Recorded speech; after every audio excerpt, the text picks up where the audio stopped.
आचार्य श्री 108 विद्यासागर जी महाराज के परम प्रभावक शिष्य अरहम योग प्रणेता परम पूज्य मुनि श्री 108 प्रणम्य सागर जी महाराज एवं परम पूज्य मुनि श्री 108 चंद्र सागर जी महाराज के मंगल आशीष से अरहम जीव दया भारत संस्कारित और मजबूत जैन समाज के निर्माण हेतु आर्थिक रूप से असमर्थ एवं कठिन परिस्थितियों का सामना कर रहे परिवारों के लिए कर रहा है अद्वितीय सेवा कार्य। आप सभी साधर्मी बंधुओं से अनुरोध है कि आप भी गौ ग्रास औषधि निधि कोष, बेटा बेटी शिक्षा निधि कोष, बेटा बेटी चिकित्सा निधि कोष, व्रती ब्रह्मचारी भैया दीदी निधि कोष और रोजी रोटी निधि कोष में 2500 रूपए प्रति माह या 1000 रूपए प्रति माह के साथ जुड़कर जीव दया और साधर्मी सेवा के इस पुनीत कार्य में अवश्य सहयोग करें। दान राशि नीचे दिए गए बैंक डिटेल्स में भेजकर रसीद के लिए 9717857614 पर अवश्य सूचित करें। अकाउंट नेम ओम अरहम सोशल वेलफेयर फाउंडेशन। संपर्क सूत्र 9717857614 8586984787 9810843757 9810436940। इस कार्यक्रम के पुण्यार्जक हैं प्रणम्य वाणी देवदूत। प्रणम्य गुरु की वाणी पहुँचे घर घर, सम्यक ज्ञान प्रभावना होवे घर घर। सभी प्रणम्य वाणी देवदूत के पुण्य की बहुत बहुत अनुमोदना। मात्र 12,000 रूपए वार्षिक सहयोग राशि प्रदान कर प्रणम्य वाणी देवदूत बने। अधिक जानकारी के लिए संपर्क करें।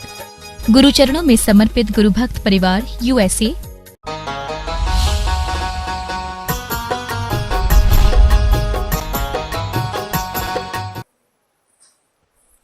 मोक्षमार्गस्य नेतारं भेत्तारं कर्मभूरतां ज्ञातारं विश्वतत्त्वानां वंदे तद्गुणलब्धये।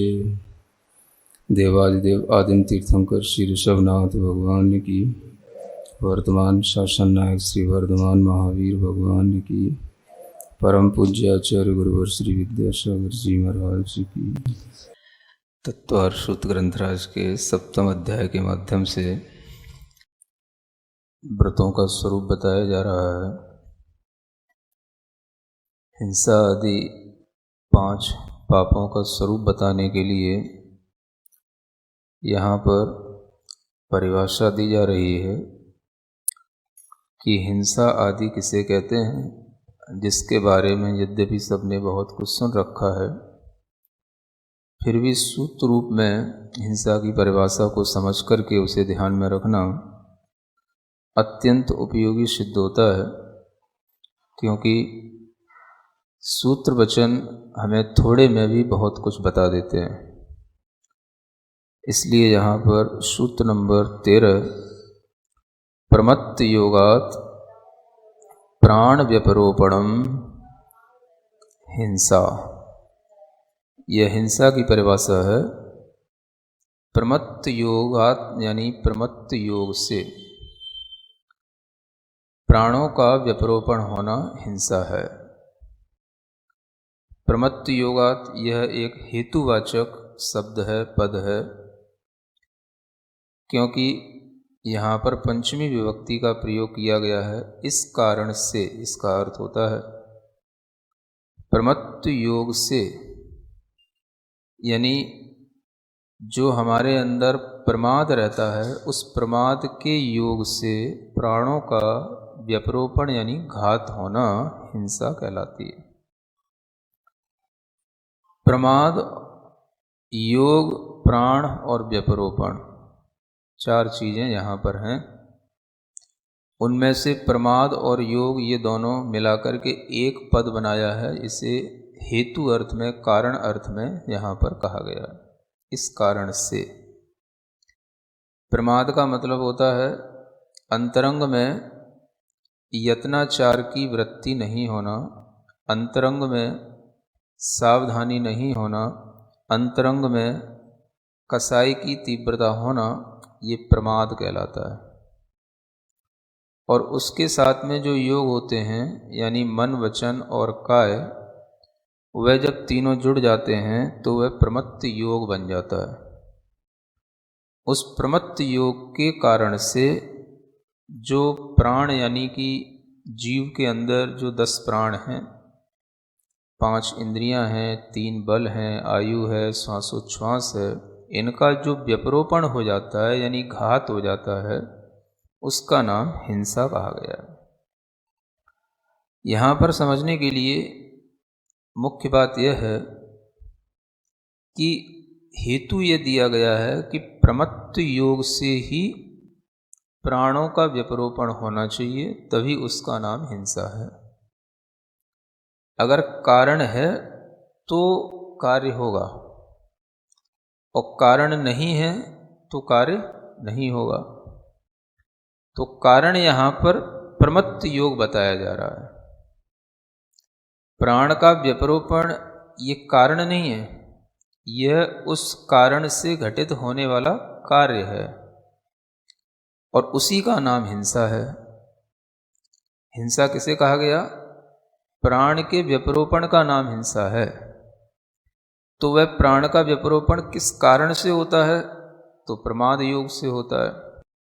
कि अपने प्राण का घात किसके कारण से होता है? तो जब कोई व्यक्ति मान लो किसी ना किसी तरह के कसाय भाव में है, लोभ भाव में है, राग भाव में है, द्वेष भाव में है, तो वो किसका घात कर रहा है? वह अपने ही चैतन्य प्राण का घात कर रहा है। इसे कहा जाता है निश्चय से हिंसा। और जो प्राण का व्यपरोपण हो बाहर से, वो कहलाएगी व्यवहार से हिंसा। तो इसे आप इस रूप में भी देखें कि प्रमत्त योग यह शब्द तो निश्चय हिंसा के लिए है, और प्राण व्यपरोपण यह शब्द जो है व्यवहार हिंसा के लिए। इसी निश्चय हिंसा को भाव हिंसा कहा जाता है, और व्यवहार हिंसा को द्रव्य हिंसा कहा जाता है। यहाँ पर मुख्य रूप से जो कारण बनाया गया है, हेतु बनाया गया है, वो भाव को बनाया गया है। जिसके अंदर कषाय है, प्रमाद के साथ है, वह नियम से हिंसा कर ही रहा है, क्योंकि वह अपने प्राणों का घात कर रहा है, यानी वह अपने स्वभाव में नहीं रह रहा है। इसलिए अध्यात्म की व्याख्या भी यहां से सिद्ध हो जाती है। जब अध्यात्म में ये बात कही जाती है कि निश्चय से तो राग द्वेष करना ही हिंसा है, कसाय सहित आत्मा का परिणाम होना ही हिंसा है। वह हिंसा होने पर बाहर से चाहे किसी जीव का घात होवे या ना होवे, लेकिन भीतर के उस रागादि परिणाम के कारण से जीव अपनी स्वहिंसा करता ही है। तो उसमें भी ये सूत्र पूरा घटित हो जाता है कि प्रमाद के योग से वह स्व प्राणों का व्यपरोपण करने के कारण से हिंसावान है। समझ आ रहा है? ये स्वहिंसा, ये भीतरी हिंसा, ये प्रमाद के योग से होने वाली हिंसा, जो बाहर प्राण के व्यपरोपण का कारण नहीं भी है, लेकिन भीतर स्व के प्राण के व्यपरोपण का कारण बनी हुई है, वो भी यहां पर हिंसा के रूप में। तो इसलिए यहां पर ये जो हेतु है ये बड़ा सशक्त है। ये जहां पर है वहां पर हिंसा है, चाहे वो स्व की हो या पर की हो। और जब भी कभी पर की हिंसा होगी, पर के प्राणों का व्यपरोपण होगा, तो उसमें नियम से प्रमाद का योग होगा ही होगा। समझ आ रहा? प्रमाद के योग के अगर बिना वो प्राणों का व्यपरोपण हो रहा है तो वो हिंसा नहीं कहलाएगी, और प्रमाद के योग के साथ अगर प्राणों का व्यपरोपण हो रहा है तो वो हिंसा कहलाएगी। कोई व्यक्ति चल रहा है, चलते हुए अपना मोबाइल चला रहा है, चलते हुए चला जा रहा है, नीचे क्या दिख रहा है उसे कुछ भी नहीं देखने में आ रहा है, न वो देखने की उसके अंदर कोई भी चेष्टा है, न देखने का कोई उसका एटीट्यूड है कि मैं देख के चलना चाहिए।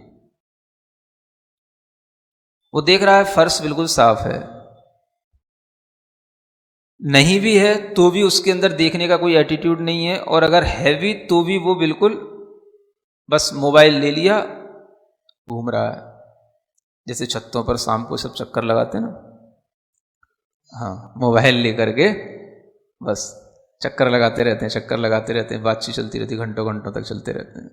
नीचे क्या है, नीचे कौन देखेगा, बात पे ध्यान है तो ऊपर ध्यान रहेगा। तो उतने टाइम तक क्या चल रहा है, क्या कोई सावधानी है? पूरा का पूरा प्रमाद इसी को बोलते हैं, कसाई की तीव्रता इसी को बोलते हैं। कि हम किसी भी तरह से चलते हुए जीव रक्षा के भाव में है ही नहीं। नीचे देखने का कोई प्रयोजन है ही नहीं। जीव मरे या न मरे, लेकिन अगर भीतर से इस तरह का प्रमाद योग चल रहा है तो वह हिंसा का कारण अवश्य है। यह प्राण व्यपरोपण अवश्य होता है। और एक व्यक्ति वह है कि जो देख करके चल रहा है, सावधानी पूर्वक प्रवृत्ति कर रहा है, और जैसे ही उसने देखा था तो उस समय पर उसको जीव नहीं दिखाई दिया, लेकिन जैसे ही पैर रखा जीव अचानक से वहीं पे उड़ के आ गया, मर गया। प्राण व्यपरोपण हो गया, दूसरे के प्राणों का घात हो गया। लेकिन आचार्य कहते हैं इसमें तुमको हिंसा का दोष नहीं है। क्यों नहीं है? क्योंकि वो प्रमाद तुम्हारे अंदर नहीं था। समझ आ रहा है? अब ये कितनी बड़ी बात है कि यहां पर जो हेतु है, यही हेतु ही उस हिंसा के साध्य के लिए साधक है।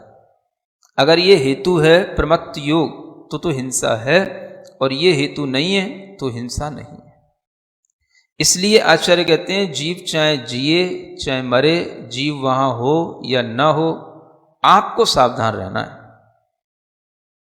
आप सावधानी से प्रवृत्ति करो।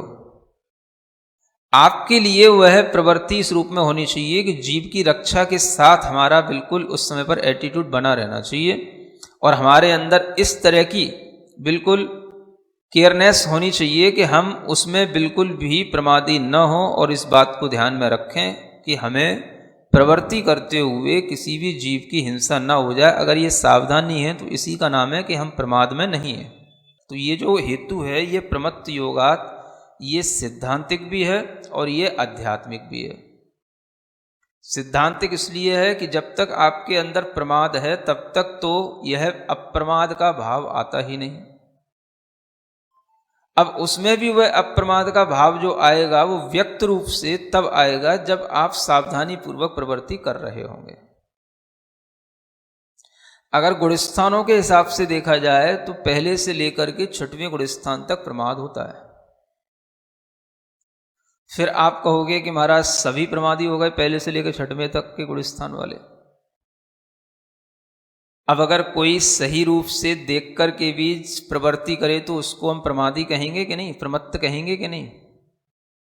और अगर उसका गुणस्थान मान लो 4था है या 5वां है या 6वां भी है, तो भी वह अगर देख करके प्रवृत्ति कर रहा है तो प्रमाद तो है ही, क्योंकि प्रमाद का नाम प्रमत्त योग है। तो प्रमाद होने से उसको प्रमत्त योग होने पर फिर वह कैसी भी प्रवृत्ति करे तो प्रमाद होने के कारण से तो उसका योग प्रमत्त योग कहलाएगा। तो उसके लिए हिंसा होगी कि नहीं होगी? सुन रहे? तो आचार्य कहते हैं यहां पर वो गुणस्थान वाला आपको जो प्रमत्त योग जो प्रमाद के साथ हो रहा है उसकी अभी अपेक्षा नहीं है। यहां अपेक्षा है आपके अंदर कसाय भाव है कि नहीं, प्रमाद भाव है कि नहीं, और वह इस बात से सूचित होगा कि आप सावधान हैं या नहीं। 4थे गुणस्थान में भी वो सावधानी आ सकती है, 5वें में भी आ सकती है, 6वें में भी आ सकती है, पहले में भी आ सकती है। सावधानी तो किसी को भी आ सकती है। तो सावधान होने का प्रयोजन मुख्य है। जीवों की रक्षा करते हुए चलना, गमन करना या कोई भी प्रवृत्ति करना ये मुख्य है। अगर वह इतनी भावना रख करके कोई भी प्रवृत्ति करेगा तो उस संबंधी उसके लिए प्राण का व्यपरोपण का जो दोष है वो नहीं लगेगा और उस हिंसा का वह भागी नहीं होगा। तो जो कोई भी यहां पर प्रमत्त के साथ में योग दिखाया जा रहा है उसका मतलब है कि जो हम बिल्कुल केयरलेस होकर के कोई भी अपनी मन वचन काय की एक्टिविटी कर रहे हैं वो यहां पर प्रमाद योग से ग्रहण करना चाहिए। अगर व्यक्ति अपने अंदर सावधानी रखते हुए चले, चाहे वो स्त्री हो पुरुष हो, कोई भी गुणस्थान वाला हो, सावधानी पूर्वक यदि प्रवृत्ति करता है, जीव रक्षा के भाव से प्रवृत्ति करता है, तो उसके अंदर यह प्राण के व्यपरोपण का दोष अपने आप कम हो जाएगा। इसलिए मुख्य बात क्या है? सावधानी पूर्वक, यत्नाचार पूर्वक प्रवृत्ति होना। तो यत्नाचार तो बहुत कम लोगों में देखने को मिलता है। जो व्रती होंगे वही यत्नाचार में प्रवृत्ति करेंगे, जो थोड़ा सा अपने अंदर जीव रक्षा के भाव में होंगे या अड़ुव्रत के भाव में होंगे वही यत्नाचार में प्रवृत्ति करने का भाव करेंगे, अन्यथा उस यत्नाचार में किसी को कोई भाव आता ही नहीं। तो यह मुख्य बात है, क्या होना चाहिए? प्रमाद नहीं होना चाहिए, अंतरंग प्रमाद। ये बहिरंग प्रमाद तो दिख जाता है, जब आपके हाथ से गिलास छूट जाए, समझ आ रहा है, जब आपके लिए एकदम से कहीं कोई एक्सीडेंट हो जाए या एकदम से जो है आपकी गाड़ी कहीं की कहीं चली जाए, तो वो आपके लिए वो कहलाता बहिरंग प्रमाद। चलते चलते एकदम से आपका पैर लोच खा जाए, ये सब क्या है? ये बहिरंग प्रमाद है। जो बाहर आया तब आया जब भीतर आपको पता ही नहीं था कि भीतर कुछ गड़बड़ी हो गई। समझदारी होते हुए भी हम उसे सही ढंग से कर नहीं पाए, कि जब तक हम भीतर से सावधानी का भाव नहीं रखेंगे, जीव दया का भाव नहीं रखेंगे, या अपने अंदर भी अपनी मन वचन काया की प्रवृत्ति को सावधानी से करने का भाव नहीं रखेंगे, तब तक हम हिंसा के भागी बने रहेंगे, चाहे हम हिंसा करें या न करें। है ना? ये सोचना नहीं सोचना ही तो प्रमाद है। तो प्रमाद में ये सोचने में आता नहीं है, और हर व्यक्ति अपने आप में खुश रहता है। अब वो कहे कि किसी के प्राण का व्यपरोपण होगा तो दुख होना चाहिए, है ना? अब आपने कहा आपको अपने ही प्राणों का व्यपरोपण हो रहा है, तो वो कह रहा है मुझे कौन सा दुख हो रहा है, मैं तो खुश हूं। नहीं समझ आ रहा है? कोई व्यक्ति खूब डोल रहा है, खा रहा है, एंजॉय कर रहा है, खूब हंस रहा है, खेल रहा है, तो अब वो उसे क्या पता है कि वो अपने ही प्राणों का घात कर रहा है। अब इसमें क्या अपने प्राणों का घात हो गया? मैं तो खूब एंजॉय कर रहा हूं, खूब आनंदित हूं, खूब खुश हूं। नहीं समझ आ रहा? इसमें क्या घात हो रहा है? अब आप कहो कि कोई भी प्रवृत्ति कर रहे हो, आप सावधानी से नहीं कर रहे हो, वो कह रहे हैं मैं सावधानी नहीं कर रहा हूं तो भी मैं आनंदित हूं, और आप कह रहे हो प्राणों का घात होता है, जब प्राणों का घात होएगा तो दुख होएगा, तो हमें दुख कहां हो रहा है? अगर हमें ये दिख नहीं रहा है कि अभी दुख नहीं हो रहा है, तो ये भी हमारे ऊपर एक बहुत बड़ा नशा चढ़ा हुआ है। नहीं समझ आ रहा है?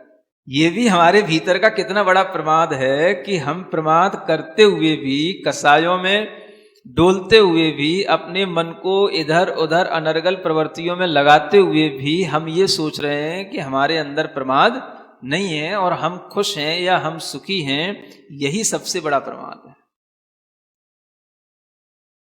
अब ये अपनी आत्मा को दुख दे रहा है कि सुख दे रहा है? तो जिस समय तो हम करते हैं उस समय तो हमको सुख दे रहा है,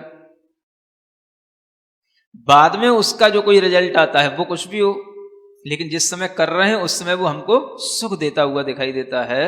इसलिए हमें वो प्रमाद जैसा नहीं लगता है। तो यह जो अंतरंग प्रमाद चल रहा है, यह हम अपनी आत्मा को जो निरंतर बाहरी कारणों से सुखी बनाने के लिए उस आत्मा के दुख की पूर्ति कर रहे हैं, या उस आत्मा को दुख से बचाने की कोशिश कर रहे हैं, यह भी एक भीतरी दुख ही है, जिसकी पूर्ति होने पर या नहीं होने पर वह आत्मा के अंदर दुख बना ही रहता है। हमने जैसा सोचा वैसा एंजॉय करने को मिल गया, उसमें भी हमारे लिए दुख है।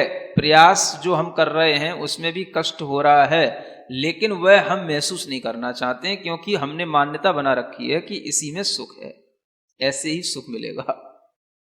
तो वो जो प्रमाद है वो हमें समझने नहीं दे रहा कि हम दुख कर रहे हैं, अपनी आत्मा को दुख पहुंचा रहे हैं। अगर हम सावधान होंगे तो हम अपनी आत्मा में इस तरीके के कोई भी प्रवृत्ति नहीं करेंगे जो प्रवृत्तियां हमारे लिए खुद हमारी स्वहिंसा का कारण बन रही। हम जितने सावधान होंगे उतने ही हम शांत होंगे। अशांति जब भी हो रही है, समझ लो आप अपनी आत्मा के लिए प्राण व्यपरोपण कर रहे हैं। चलो एक सिंपल सा आपको एक सिंबॉलिकल, है ना, एक लॉजिकल आपको एक चीज बता रहे हैं कि आपको कैसे समझ में आएगा क्या सिंबल है, क्या लॉजिक है कि हमारी आत्मा को अशांति है या दुख है। अगर आपकी आत्मा में शांति नहीं आ रही है, अशांति है, तो समझना कि आपका प्राणघात चल रहा है। अब आप देख लो, कितनी पार्टियों में जब आप एंजॉय करते हैं तो उसमें आपकी आत्मा में शांति रहती है, अशांति रहती है, देख लो बस इतना। बाहर का मजा लेना, खुश होना अलग बात है, और भीतर आत्मा की शांति होना ये अलग चीज है। समझ आ रहा है? आत्मा जब बिल्कुल पीसफुल मोड में होगी, माइंड जब बिल्कुल काम एंड कूल होगा, तो उस समय पर जो आपके अंदर होगा वो होगा प्रमाद से रहित भाव। चलो इतना ही समझ लो। अब समझो कि हम कब अशांत होते हैं और कब कितनी देर शांत रहते हैं। सुबह से शाम तक घर के कामों को करते हुए, किसी भी चीज को करते हुए सावधानी अगर होगी तो शांति होगी, और असावधानी है तो अशांति हो जाएगी। तो जब जब आपके मन में इस तरीके की व्याकुलताएं आए कुछ भी, तो समझना कि आप अशांत हो रहे हैं। अशांत होने का मतलब यह है कि आप अपना स्व प्राण का, चैतन्य प्राण का घात कर रहे हैं। ये प्रमाद के योग से चल रहा है। जब आप प्रमाद में नहीं होंगे तब आप भीतर से बिल्कुल शांत होंगे। ठीक है, यही समझने के लिए सूत्र है। प्रमत्त योग से प्राणों का घात हिंसा है। ये दुनिया को तब समझ में आएगा जब उसे शांति की कोई गंध उसके अंदर से आने लगे कि शांति क्या है, आत्म शांति किसे कहते हैं, चित्त शांति किसे कहते हैं। जब ये चीज समझ में आ जाएगी फिर आगे तो सब सिंपल है। बस मुख्य तो हिंसा और अहिंसा ही समझना है। जब ये है तो फिर आगे बहुत सिंपल है। सत्य का उल्टा झूठ होता है। झूठ किसे कहते हैं? तो आचार्य कहते हैं असद अविधानम अनृतम। असत अविधानम अनृतम। अनृत माने झूठ है ना। ऋतम माने होता है सत्य, न ऋतम इति अनृतम। जो असत्य है वो क्या है? असत का अविधान। अविधान माने शब्द या वचन जो बोले जा रहे हैं वो अगर असत हैं, असत का मतलब होता है कि जो अच्छे नहीं हैं, यूं समझ लो, अप्रशस्त हैं, प्रशंसनीय नहीं है, लोग जिन्हें अच्छा न कहें, उसको बोलते हैं असत। तो यहां पर दो चीजें हैं कि अगर हम इसका ऊपर से संबंध रखें प्रमत्त योगात, तो प्रमत्त योग से ही असत्य वचन बनते हैं, है ना। और वो असत्य वचन किसी की हिंसा के लिए भी कारण हो सकते हैं, ये इसका पहला अर्थ है। और जो किसी की हिंसा के लिए कारण नहीं भी हो लेकिन फिर भी उसको पीड़ा पहुंचा रहा हो, उसको अच्छा नहीं लग रहा हो, तो वो भी असत में आ जाता है। ये भी यहां से ग्रहण कर लेना चाहिए। इसलिए यहां पर बहुत व्यापक शब्द दिया है असत। यूं नहीं कहा है कि जो हिंसा कारक वचन हो वही जो है असत्य कहलाएगा, या जो दूसरे की हिंसा कर दे, करा दे, वो मैटर नहीं है। हिंसा नहीं भी हो रही हो लेकिन दूसरे को अच्छा नहीं लग रहा है तो भी उसकी भाव हिंसा तो हो ही रही है, जो उसको अच्छा नहीं लग रहा है। तो असत का मतलब यहां पर है जो अप्रशस्त है, अच्छा नहीं है, जिसे लोग अच्छा नहीं समझते, ऐसे वचन को भी नहीं बोलना सत्य कहलाता है। और उस तरीके का अगर बोला जाता है तो वो असत्य की कोटि में जाता है। तो यहां पर भी प्रमत्त योग जोड़ना है। ये भी जब असत्य बोला जाएगा तो प्रमाद के योग से ही होगा। और इसमें भी ऐसा प्रमाद आ ही जाता है कि हमको ही खुद पता नहीं पड़ता है कि हम सत्य बोल रहे हैं कि असत्य बोल रहे हैं, और हम ये समझते हैं असत्य बोल करके भी कि हम सत्य ही बोल रहे हैं। या हम जो है दूसरे के लिए अहितकर बोलने के बावजूद भी अपने अंदर ये समझते हैं कि हम अच्छा बोल रहे हैं। तो ये भी हमारे अंदर का एक बहुत बड़ा प्रमाद है। तो प्रमाद के कारण से हमें अपनी गलती खुद समझ में नहीं आती, ये इससे समझ में आ रहा है ना। जैसे नशे में आदमी से कभी कहो कि तुमने नशा किया तो वो कभी नहीं कहेगा मैंने नशा किया है। उसको नशा चढ़ा है वो पता ही नहीं होता उसको।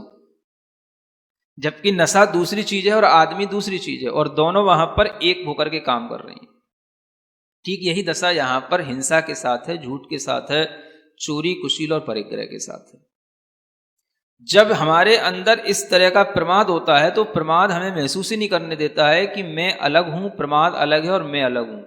और वो प्रमाद को इस तरीके से अपना अस्तित्व मान लेता है, अपने साथ में जोड़ लेता है कि वह बिल्कुल एकमेक होकर के प्रवृत्ति करने से उस प्रवृत्ति में अपने आप को बिल्कुल सही समझता है, मैं जो कर रहा हूं बिल्कुल सही कर रहा हूं।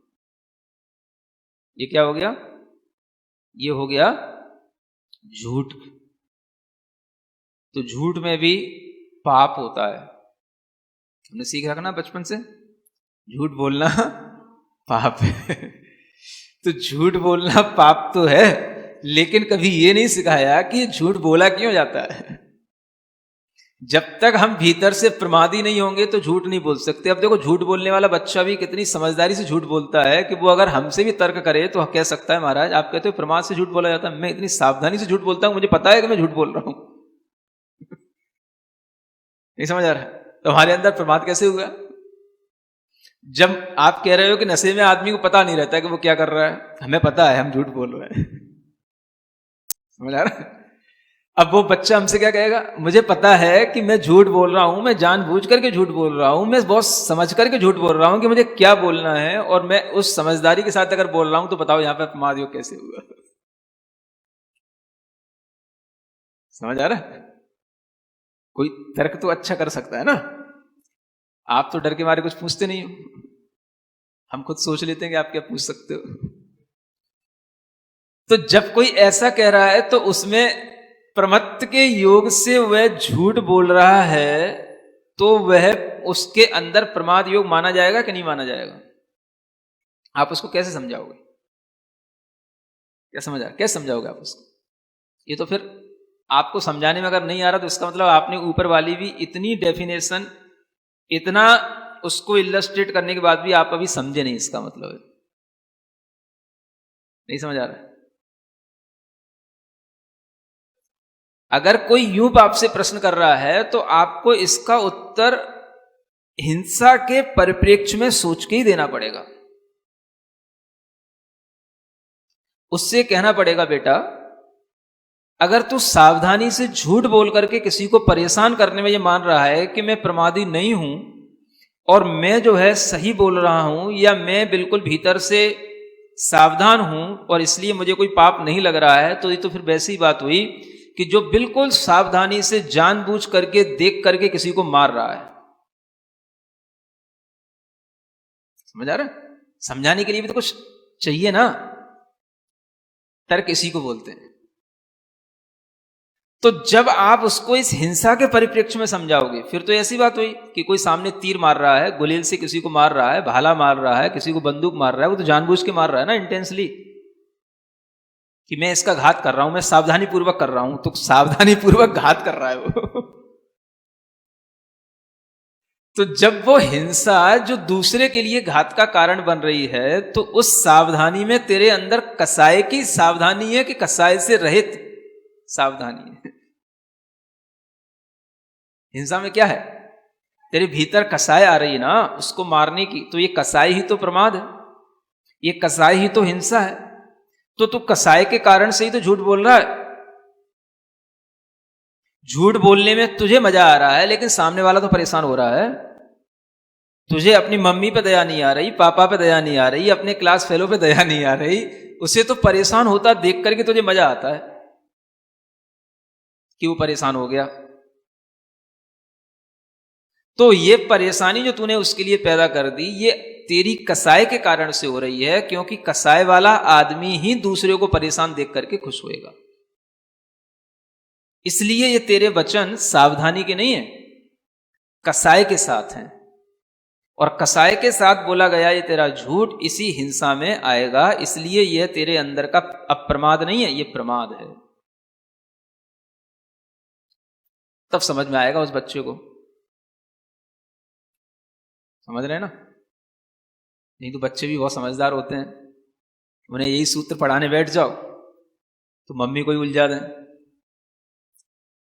तो प्रमाद का मतलब यही है कि जिसके कारण से हम या तो दूसरे के लिए दुख पहुंचाएं या उससे खुद अपने को दुख पहुंचाएं।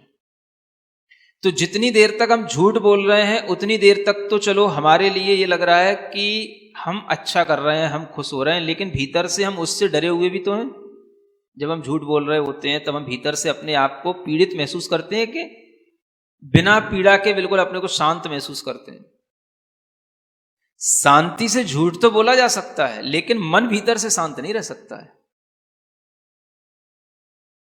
नहीं समझ आ रहा है? लोग बड़े माइंडेड होते हैं दुनिया में, बड़े शांति से भी बहुत अच्छा झूठ बोल सकते हैं। कोई उनके लिए ऐसा लगेगा ही कि नहीं हम कोई कसाई में बोल रहे हैं, कोई तरीका पैसन उनके अंदर है, बस वो बोले जा रहे हैं। शांति से झूठ बोल रहे हैं। आप कह रहे हो कि अशांति से। अशांति आपके अंदर चल रही है, वो आपको जो महसूस नहीं हो रही है, वह अशांति ही आपका घात कर रही है, क्योंकि आपने अभी अनुभव किया ही नहीं कि जो आप झूठ से रहित या अशांति से रहित होते तो उस समय पर आपको कैसा लग रहा होता। जब आप जानबूझ करके झूठ बोलते हैं तो सावधानी आपके वचनों में हो सकती है, लेकिन भीतर मन अशांत अवश्य होगा। दूसरे के लिए मन अशांत रहेगा तो इसी से वह स्वहिंसा का कारण बन जाता है। प्रमत्त योग के साथ में असत का अप्रशस्त या दुखकारी वचन बोलना यह झूठ है, ये इससे सिद्ध हो जाता है। तो प्रमत्त योग ये विशेषण सब जगह लगाना है, आगे के 5 प्रकार के पापों के सूत्रों में लगाना है इसको, है ना। अदत्ता दानम स्तेयम, स्तेय माने चोरी। इसके लिए कहा जा रहा है अदत्त माने बिना दिया हुआ, आदान माने ग्रहण करना। जो कोई चीज बिना दी हुई ग्रहण की जाए वो चोरी की श्रेणी में आ जाती है। अब उसमें भी यही लगाना है प्रमाद योग से। जब हम किसी चीज को ग्रहण कर रहे होते हैं तो वह चीज अगर हमारे अपने अधिकार क्षेत्र में है तो वह अधिकार क्षेत्र में हमारे अपने व्रत के अनुसार होगी। अगर आप अव्रती हैं तो आपने अपने अधिकार क्षेत्र में जो रख रखा है वो आपका है, लेकिन जैसे ही आप व्रती बन जाते हैं, आप जिन चीजों से अपना अधिकार छोड़ देते हैं, फिर वो अधिकार आपके लिए नहीं रह जाता है। और उसको यदि आप बिना अधिकार के ले लेते हैं तो वह बिना दिया हुआ ग्रहण करने का नाम फिर चोरी हो जाता है। जैसे जैसे आप व्रतों में बढ़ते चले जाएंगे वैसे वैसे आपका परिग्रह छूटता चला जाएगा, दूसरी चीजों से आपका जो जुड़ाव है वो छूटता चला जाएगा। और फिर उन चीजों को अगर आप कभी भी किसी के स्थान पर पड़ा हुआ देखेंगे, रखा हुआ देखेंगे, तो अगर आप उसको बिना किसी के बताए हुए या बिना किसी के दिए हुए ग्रहण कर लेते हैं तो वह आपके लिए चोरी हो जाएगा, है ना। बहुत सी चीजें ऐसी होती हैं जो गृहस्थों के लिए होती रहती हैं और वो चोरी की श्रेणी में आती हैं, लेकिन वो उनको समझते नहीं हैं। जैसे बहुत सारी चीजें हैं, मान लो वन संपदा है। वन संपदा किसी एक व्यक्ति के लिए तो नहीं है, वन के अधिकारी हैं, गवर्नमेंट के अंडर में हैं वो वन संपदा, लेकिन फिर भी लोग वहां की लकड़ियां तोड़ तोड़ करके, चोरियां कर कर करके अपना काम चलाते रहते हैं। कहीं पर लाइट आ रही है, पानी चल रहा है, हमने कनेक्शन लिया नहीं है, वो सब चीजें चल रही हैं, लेकिन हमने बिना कनेक्शन के उन सबका यूज कर लिया। क्या आपको पता नहीं है कि इन सब के लिए भी बिल देना पड़ता है, कि इन सब के लिए भी गवर्नमेंट के अधिकार में चीजें आती हैं, कि इन सब के लिए भी हमें उससे कनेक्शन लेकर के चार्ज देना पड़ता है, तब जाकर के वो चीज हमारे उपयोग में आती है। जानते तो हैं, लेकिन जब तक मिल रहा है फ्री में तब तक करते रहो। तो ये क्या है? ये अदत्त आदान इसमें है। तो ये अदत्त आदान उन चीजों में लगता है जो चीजें ग्रहण करने योग्य हमारे लिए नहीं हैं, या दूसरे के द्वारा दिए जाने पर हमारे लिए या बता करके ग्रहण करने योग्य हैं, लेकिन हम उन्हें उस तरह से नहीं बता रहे हैं, तो वो भी हमारे लिए चोरी में आता है।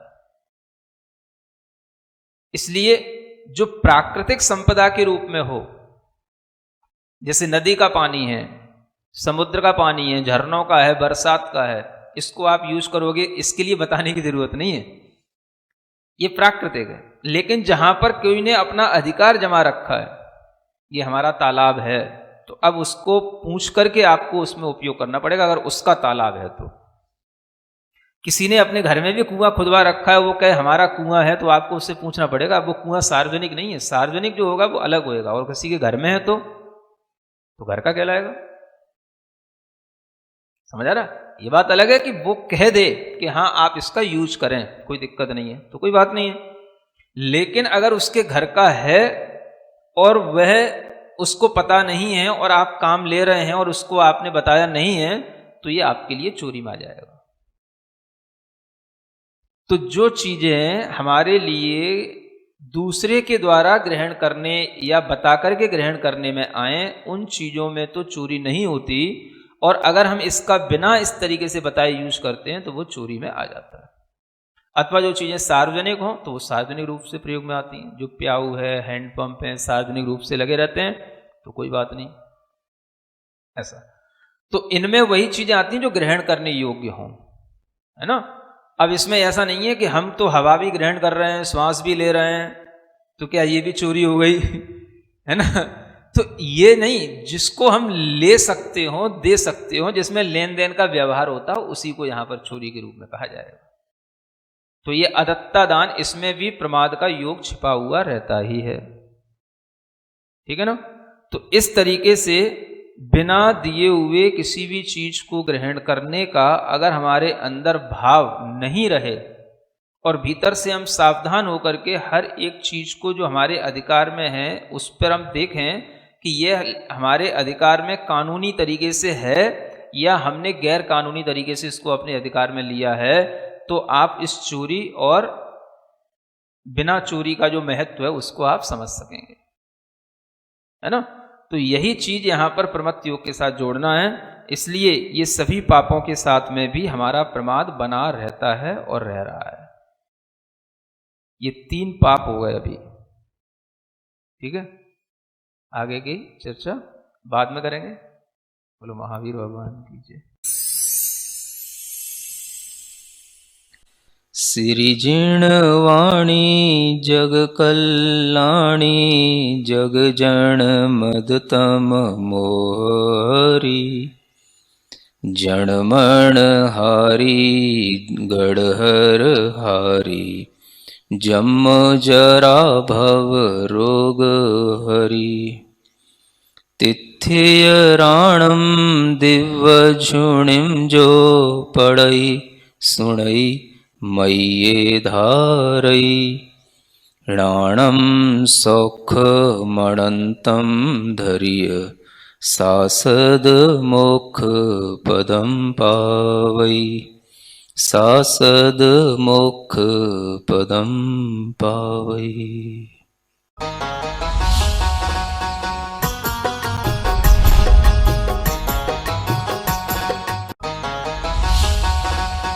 इस कार्यक्रम के पुण्यार जग थे प्रणम्य वाणी देवदूत। प्रणम्य गुरु की वाणी पहुँचे घर घर, सम्यक ज्ञान प्रभाव न होवे घर घर। सभी प्रणम्य वाणी देवदूत के पुण्य की बहुत बहुत अनुमोदना। मात्र 12,000 रुपए वार्षिक सहयोग राशि प्रदान कर प्रणम्य वाणी देवदूत बने। अधिक जानकारी के लिए संपर्क करें। गुरु चरणों में समर्पित गुरु भक्त परिवार USA। परम पूज्य संत शिरोमणि आचार्य श्री 108 विद्यासागर जी महाराज के परम प्रभावक शिष्य अरहम योग प्रणेता परम पूज्य मुनिश्री 108 प्रणम्य सागर जी महाराज एवं परम पूज्य मुनिश्री 108 चंद्र सागर जी महाराज के मंगल आशीष से अरहम जीव दया भारत संस्कारित और मजबूत जैन समाज के निर्माण हेतु आर्थिक रूप से असमर्थ एवं कठिन परिस्थितियों का सामना कर रहे परिवारों के लिए कर रहा है अद्वितीय सेवा कार्य। आप सभी साधर्मी बंधुओं से अनुरोध है कि आप भी गौग्रास औषधि निधि कोष, बेटा बेटी शिक्षा निधि कोष, बेटा बेटी चिकित्सा निधि कोष, व्रती ब्रह्मचारी भैया दीदी निधि कोष और रोजी रोटी निधि कोष में 2500 रुपए प्रति माह या 1000 रुपए प्रति माह के साथ जुड़कर जीव दया और साधर्मी सेवा के इस पुनीत कार्य में अवश्य सहयोग करें। दान राशि नीचे दिए गए बैंक डिटेल्स में भेजकर रसीद के लिए 9717857614 पर अवश्य सूचित करें। अकाउंट नेम ओम अरहम सोशल वेलफेयर फाउंडेशन। संपर्क सूत्र 9717857614 8586984787 9810843757 9810436940। परम पूज्य चतुर्थ पट्टाधीश समाधिस्थ आचार्य श्री 108 योगेंद्र सागर जी महाराज की परिकल्पना के अनुरूप मध्य प्रदेश के रतलाम में नवनिर्मित श्री दिगंबर जैन धर्मस्थल शीतल तीर्थ का 22 से 28 फरवरी 2024 के मध्य होने जा रहा है ऐतिहासिक पंच कल्याणक प्रतिष्ठा महामहोत्सव एवं महामस्तकाभिषेक